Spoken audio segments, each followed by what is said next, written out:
I don't have nobody to blame, pretty much, but myself for half of the shit that I did.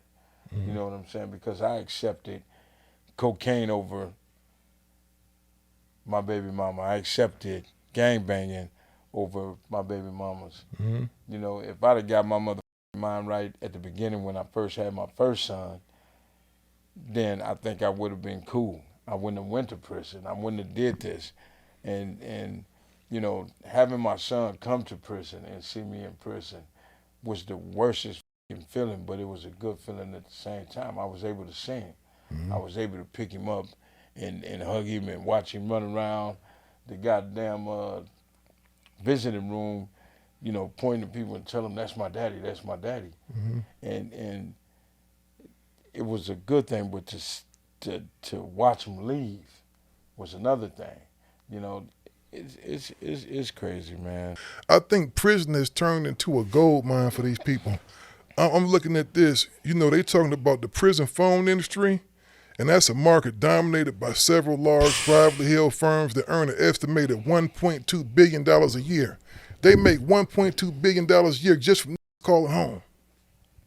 And the phone, because the phone is different. You got to put the shit on a card now. You can't call collect. Yeah, exactly. And then Sherman Block daughter runs the canteen in the county jail. She making millions of dollars. She breaking it up. So yeah, they switched it for them to make money. And then look at what they're doing right now. They have removed the in-person family visitation room to make way for video visitation terminals. And those are provided by private firms too, which can charge as much as $30 for 40 minutes of screen time.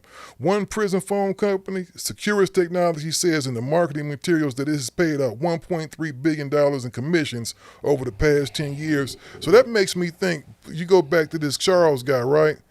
They let him out of jail, then somebody looks up and says, you messing with my money now, bring that his ass back to jail. I mean, what if he wouldn't get visits? What if he wouldn't, let's say, a productive inmate like that? So, I mean, that wouldn't make no sense to haul him back in jail. They had a reason to go back. Well, you know what? Get him. But they had a reason to go back and get him. But that's the thing, though. It's like we're more valuable inside, man, than we are out. You know what I'm saying? Yeah, because it's let's say it's profitable to have you in incarcerated in the county jail, in any prison, because they found a way to break your family, to work your family out of money, just like selling drugs. Put that money, $50, $70 on a card, and that shit go like this. You don't control the minutes or none of that shit. Then the food, you can't send a package like that, like out of TVs. Everything is through a catalog now. Whoever control that catalog is making a lot of goddamn money. Okay, check this out. The commissary in prison earned $1.6 billion last year. So that same dude, you saying, yeah, he might not have got no phone calls, but that motherfucker eat. And he works in there. Everybody, you working for 25, but that's what I'm saying. Cents. That's what I'm saying. Them things that they building, you think they not making a profit off of it? The police is making profits, but you ain't got a pay number in there that's gonna take care of you. You gonna get your probably your hygiene or whatever. If you don't have nobody on the outside to take care of you, you pretty much done in the system unless you got to hustle. Unless you know, if you can draw and write, man, make some hearts and this shit on your envelopes and shit like that. If you don't know how to make frames, if you don't have a hustle in there, your ass is out. Living, just think, state boots. You got to walk with them on every day. Think about it, it's 95 degrees out here, 100 degrees. But if I want to go outside, I got to wear these boots. Yeah, that's real talk. So if you got to live in that state, every time you walk, it's going to remind you where you at. But you got cats out there living, got their own mother. Me, I have my own shoes, my own. You know what I'm saying? But it's rough. Yeah. But they making a lot of money off of it because they figured the way out. They got a plan. So everything you doing there, whatever you doing there, is making them money. Yeah, that's the thing, man. That's why I tell my kids, I tell all my nephews and stuff, man, if you can stay out that system, stay out of the system. Don't even get started in there, because the thing is, it's almost like they waiting to trap you, and once they get a hold of you, they got you forever, almost, it seems like. You know, you've been very fortunate, James, just, some of the stuff that has happened in your life, man, just to be able to make that And speaking of that, I saw you on Vlad again. When you do that? Right before the quarantine thing? Oh, yeah? In between the quarantine. Yeah. Me and Vlad became real cool, conversation-wise. And, I mean, we don't hang out or nothing like that. For this conversation, he enlightened me on a lot of shit that I don't know. And I was going to say that earlier. People say, you need to do this and you need to that. Man, read some books. I started reading books. I started paying attention more, like Vlad was saying. A lot of stuff people say about Vlad, I listen, but then I don't see that in him. Well, the thing is, man, and I ain't gonna get into a big conversation about Vlad. Vlad is not a bad dude to me. At all. Vlad promotes the show constantly. I don't have nothing bad to say about the man. First of all, I don't know him like that, like him, but all my interactions with him has been pretty positive. Right. It's one question he asked, though. He asked about the Keefy D thing we were doing. That is going to happen, Vlad. So for your information, we are going to do that. Let's go do it. But it has to be at the right time. We are in the middle of a quarantine, and we did try to set that meeting up with Keefy a few times before it happened, and he was taking his time getting by. So it ain't just like it was just on me and James to make that happen, but that is something that's going to happen. I think, like I told you before, I try to make moves without rushing into things. Right. You know what I'm saying? It has to be right. We go do it. We go do it right. I'm learning how to do that. I'm learning. I had no patience whatsoever, and I'm learning that. And I know there's a lot of brothers out there like me that live that life and want to change it. And the beginning of it, the whole recipe is you got to have patience. It ain't going to change for us overnight, because we still got a battle out here, and then we got to deal with ourselves. This right here was the worstest part, fighting myself. You know what I'm saying? So it's a lot of guys out there, and I get it in my comments, Facebook, all that. That's man, trying to find that way out. But it's hard as a motherfucker. Your way out might not be the same way my way out. Exactly. But it's not hard. You just got to really say that this is the way for me. I got to do it. I don't give a if he think it's up or I'm turning into a show me I'm a y'all know what you're with. Well, that's what I tell brothers. You have to find your own way, because because of you, I get like at least maybe 10, 15 brothers a week hitting me. Man, I got a story. Can I do a podcast? And it's just like I tell them, I say, well, that was James's way. Yours may be something else different, bro, but everybody just can't go get a podcast and crack off like that. This is a lot of work, too. It's a lot of time that goes into it. It ain't just like we just come in here and just say, we just go in there and talk. If it was up to me, I would have told him, hell yeah, you could do a podcast. You want to come in and sit in on the podcast, or you want to just talk about your story? Because I guarantee you, this is what helped. This is what helped me. Oh, yeah, for sure. Now, if they want to come in and be a guest, I'm more than willing to do that. But what I always like to help people manage their expectations, right? Right. The first step, come in, talk to us, tell your story. If it's something because I don't decide who gets a podcast, the people do. If we have a guest and somebody is writing in to me like, man, have him on there again, have him on there, then that's when I have to look and say, you know what, maybe it is to make an it's worth the investment to do it, because the thing is, going back to the Keefy thing, you has told me about that situation with him. How many months before we actually met? Maybe 2 months, 3 months? He missed like 3 meetings. So the thing is, after a while, I had to think about, as a businessman, okay, we go do this thing. Now, if I give this cat some money, is he going to run off? Is he going to trail off? How can we do it to where because I'm not in it to lose either. And one thing about it is, like a lot of people don't know, we don't talk about the business too much, but James owns a part of the Gangster Chronicles. It's Don't not tell nobody that, boy. I'm just being real now because we have to start doing stuff. What I really want brothers to start doing is it's okay to go to different people and do interviews and stuff like that, but learn how to own your own stuff. Well, and that's hard to do because I never thought that I would be in a position, and that's one thing we got to stop selling ourselves short. But I never thought I'd be in a position to say I own a part of anything. So everybody can't get that break. Mm. But the beginning of it, I mean, everybody got their own way, and the way is right there. Talk about your situation because everybody out there done lived this life. The majority of the people. Everybody can't say they pretty much did it rough like that, or they can't believe that cats live like that. But we all live this, and everybody's story is different. Yeah, exactly. You know what I'm saying? But not to just let everybody know your business or this and that. Like even the podcast, the first thing I ask, what you want to talk about, what you don't want to talk about, because I don't want to put you out there and put you on the spot. Me and Vlad talked about that type of shit. It's up to me to say and speak on what I speak on. If I don't want to talk about it, I'm not scared of nobody. I'm not scared of Vlad. I'll just shut the fuck up. Yeah, so exactly. we all have,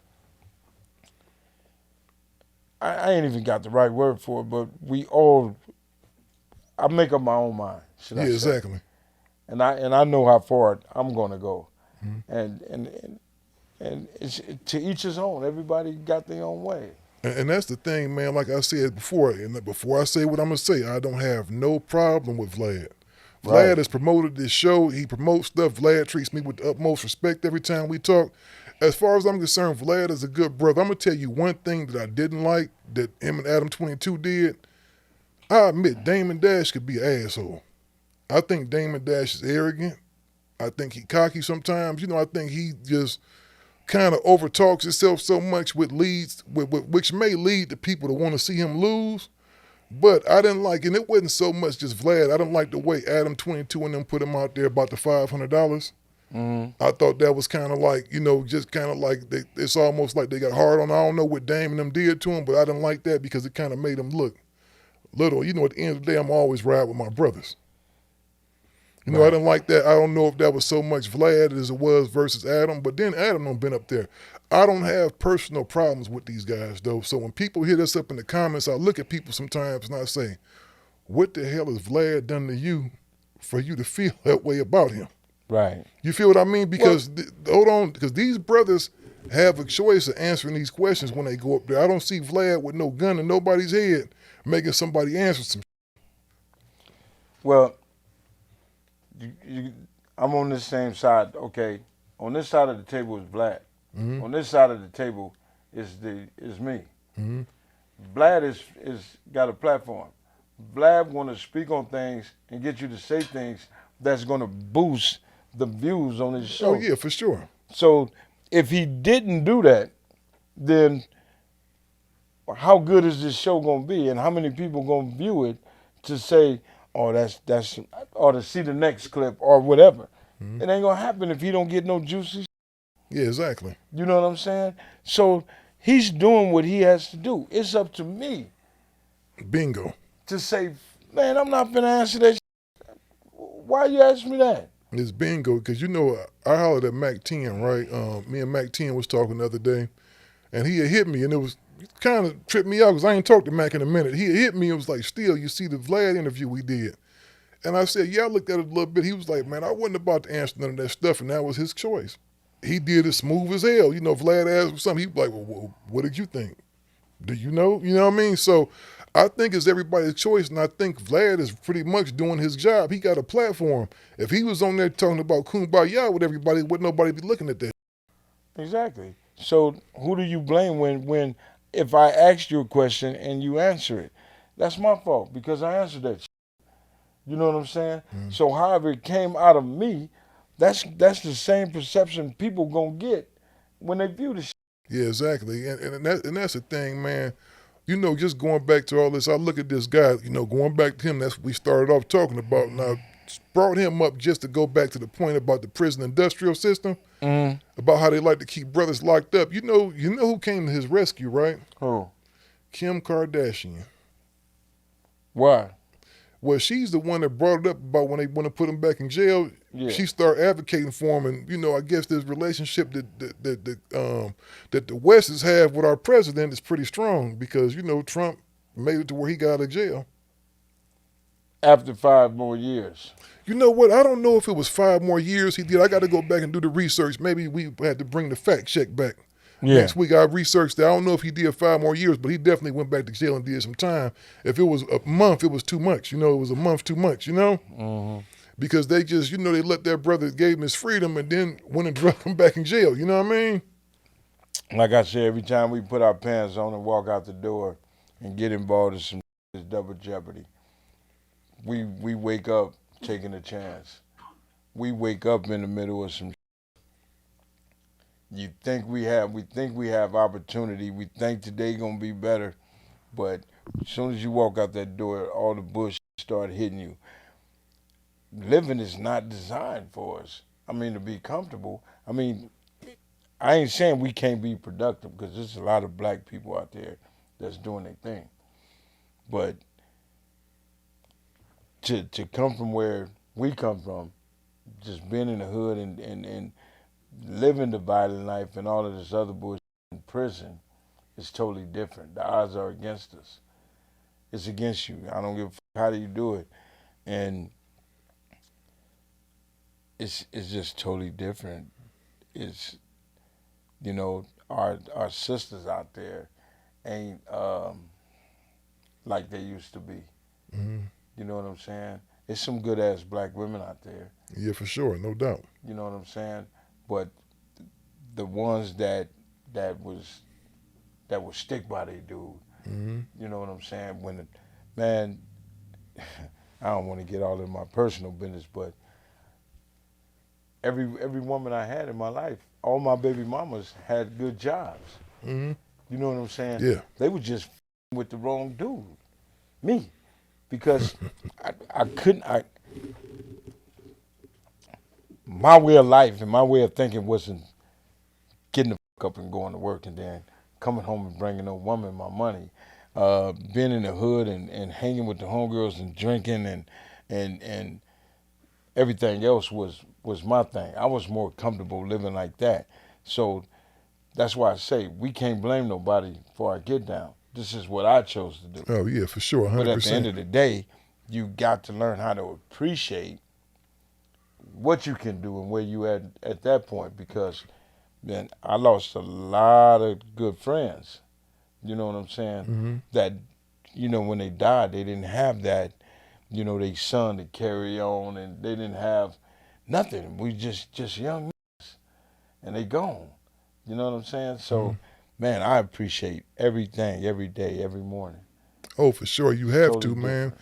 And you know, as far as that go, man, I think that we all have a major part to play in our own life, man, and we Right. can pretty much. I never talk about my story too much, man. I came out to California, man, in 1988, and when I say, you know how they talk about the story of carrying a stick, you know how you see the little things back in the day with the kid carrying a stick, Yeah. with the little towel tied up with his belongings in it on the tip of the stick. Yeah. That was literally me, man. I came out here from Cleveland, Ohio, man, with I think maybe $75 in my pocket, right?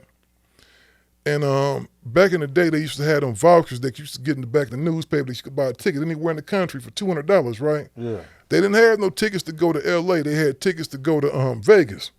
And so that's back then we had the maps, right? I looked, I said, well, Vegas that was before the internet. There wasn't no internet to go on and check out no stuff, right? Yeah. So I said, well, man, Vegas ain't too far away from Los Angeles, right? So I coordinated it, man, to where you figure I was 17, 18 years old at the time. I caught the plane out to Vegas, man. Got into Vegas like at 12:30 at night, man. Got to the Greyhound station. Don't remember how I got there. I might have very well walked, right? Went over there, man. Went to call my mama, man. Turned around. Somebody done stole my luggage. Luckily, I had my bus ticket in my thing, man. So I caught a Greyhound, man, from Vegas and to Long Beach, California, man, and went and sat in the bus. Um, Went and sat in the stoops, man, at Long Beach City College because I was out there to play football. Yeah. I got to Long Beach City College, man, maybe at 4 in the morning and sat in the steps of the football office and just smiled and watched the sunrise. A lot of people might have been like, man, I would have been panicking. But no, you figure I came from Ohio. Ohio wasn't out there for me, man. If I'd have stayed in Ohio, I'd have wound up dead or in prison somewhere. It just wasn't nothing for me out there. I had to get it from out there. So I say that to say this, man. I came out here, man, and sat on the steps, man. The coach came early in the morning and said, are you okay? Like, I'm just a young dude sitting on the steps. And I say, I'm Norman Steele. I'm here to play football. You know what I mean? Yeah. And so they took care of me, man. I've been going strong ever since, man. But, everything in life, man, is up.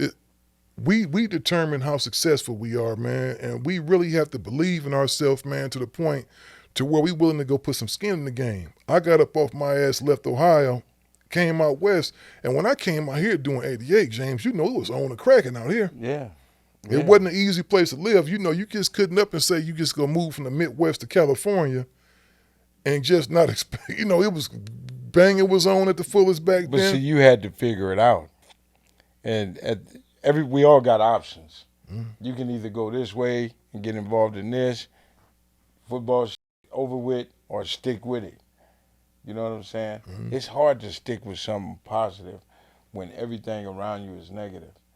You know what I'm saying? Because you don't know nobody out here. I got to eat, but how am I going to eat? So you got to sit here and figure out a way how to eat. So it's crazy. But you was one of the lucky ones. Yeah, one of the very lucky ones. Everybody don't got it right here like that. You know what I'm saying? That's one of our biggest problems. We all ain't strong like that. You know what I'm saying? And that's the demise of the majority of us, because we don't see nothing else but the hood. My vision was only Compton. My vision was only the hood. My vision, where I'm gonna be at by 6 o'clock tonight, I'm gonna be on Pine Street getting drunk in the motherfucker. I don't want to hear nothing else. And after that, smoking a primo or let's go roll, time to go to work. Yeah. You know what I'm saying? That type of shit. My vision was short. I didn't have nothing where, okay, this is gonna take me here. Till after prison, getting out of prison. Now getting out of prison, now you back involved in the shit that sent you back to prison. So how do you work both of these to stay out of prison? Okay, I get you. One thing, when you talk to police write down, police put it in their computer. Now they got something, they know who you is, the whole nine. We can't function doing what we doing and then everybody know who the we is. We finna get caught up. So now you got to figure out, do you slow your roll or you just continue running reckless? No, ain't nothing in prison. Yo, ain't nothing at all. So, I mean, we just got to understand our surroundings and what the is going on and where we at the time. Yeah, I just think, man, that us as black men, and I think the biggest thing we got to stop doing, man, is just imagine, like, because I hear people always talk about the man, right? Like the white man this, the white man that. I think we give that too much power over our circumstance sometimes, man. Well, they've been having that power. Yeah, they have a certain amount of power, but it's also us up too, man, to get up off our tail feathers and go do something. It's like, the thing is, man, when I first started this network, man, it almost started by accident, right? Yeah. But I never looked for that nobody, the first thing we have to do is get out the thing that somebody owes us something, right? True. Don't nobody owe us a damn thing. We owe it to ourselves, man, to really do as much as we can, man. And if we doing what we supposed to do, man, I tell people all the time, man, if you keep swinging the axe, man, and you keep swinging the hammer, eventually the tree go fall. True. It might take a little longer than it would be if you had a chainsaw or something like that. But you keep swinging that axe, man, eventually that tree go and fall down. You know what I mean? So we really have to man, just stay on our P's and Q's, man, and stop being so damn lazy and look for the hookup all the time. Well, we just got to start believing in ourselves. Being and doing the streets, man, we got to start paying attention. The police job is to lock you up, to say whatever they got to say, to get you to say what they want you to say. Period. Stop hating your brother. Let it ride until you see otherwise. The only way I can prove to a motherfucker that motherfucker telling on me, if he's sitting in that chair and he point at me, these cats it don't have to happen like that no more. Because as soon as the police say yada yada, you going whoom wham bam. You feel me? We got to start believing in our motherfucking self, and some of the homeboys and everybody ain't like that. But the police create that. And we so easy to let other people put shit in our mind to where we believe it, and then we go nutty on the shit, not knowing the truth. And that's because the majority of us are uneducated, and we have that fucked up mentality where I'm not listening to shit. I don't want to hear. We got to change that with us. That's what's gonna better us. Yeah, we have to really change that, man, because I look at so many, man, of us, like, I'm going to tell you what the biggest opportunity it is, man, for us as a people in the last 20 years, man, is really owning our own content. We have the talent to sing. We got talent, music, rapping, music, just all around entertainment, man. This stuff that we doing right now, for example, man. We have the opportunity now more than ever, man. I tell people all the time when they, I used to work in the music industry. People ask me all the time, how can I get on to do this or do that? I tell them, man, I always tell them, stop waiting for somebody to give you something. You could do your own. Our rappers of California are not the Akons of Africa. The money that they putting out there and building schools and all of this other shit, we not doing that with ourselves out here. We not taking a building and opening that building and putting the shit that's constructive to teach our little homies, our youngsters, that y'all can meet in the middle. You in this class, y'all doing this, and you learning a trade. We not opening a building. These guys can't come together and put their money together, because the first time two black put their money together, the first thing come out their mouth, that he cheating me. Oh yeah. Or he coming up on me. Or why he getting more money than me. And we divide ourselves from that. We ain't no good together. Yeah, and we really got to change that narrative, because you look at us. We do good business together. Everybody, I don't have no problems with nobody on the network. And I think, man, we really have to change that narrative among us and start really just thinking that everybody that come with us is enemies. And a part of that, James, is communication too. It's hard for us, and I'm going to use Gangster Chronicles as an example. It's hard for brothers to be together and be successful and see each other come up, not watch you come up or you come up. And my whole concept since I started doing this is a we. Yeah, we, it's us. I want to see us come up. I don't the fame aspect of it or this other bullshit that all these other cats, I won't mind. I don't give a about them. That's where the money ain't no good. You're going to do what you do with it, but it is, as you build, you creating enemies. You creating that, to me, everybody is stagnated. Everybody, you're not getting nowhere because you hating on him and he hating on you and you hating on him. Now, with us, I think if we all on the same page, we all good.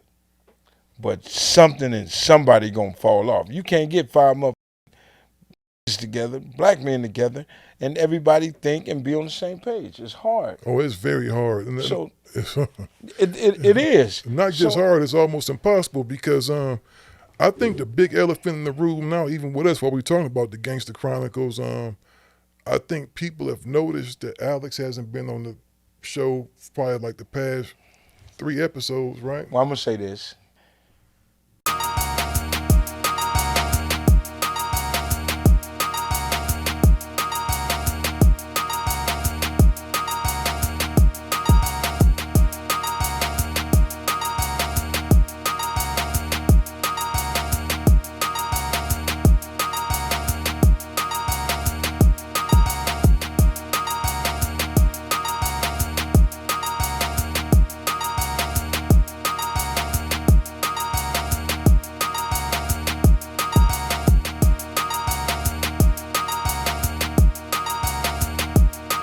Get the latest exclusives, unedited content, live streams with some of Digital Soapbox's most polarizing hosts like James McDonald and others. Sign up for your Digital Soapbox membership today. Packages start from $1.99 to $4.99 monthly, where you not only get exclusive content, but you also get it commercial free. Press that button now.